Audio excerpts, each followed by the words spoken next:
Good afternoon. As many of you know, I'm a ham radio operator. I decided to put a ground rig in for my home base rig.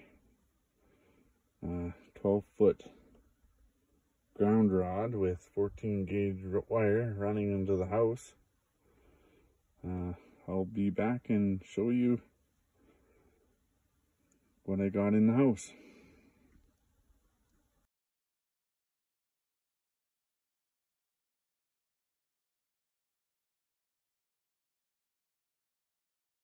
Welcome back. We're in the house. I run the ground wire from the outside in.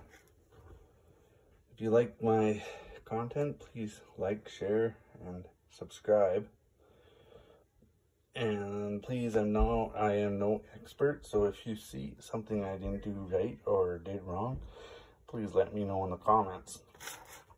So I ran the 14 gauge wire in, that's the purple wire, hooked it to the back of my radio at the ground wire area, and on my tuner there's a ground connection.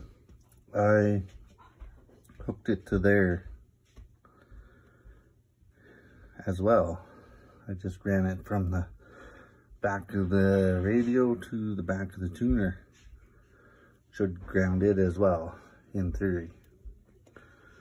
Thank you for watching. Like I said before, if you like my content, please like, subscribe, and share, and please leave a comment. Cheers.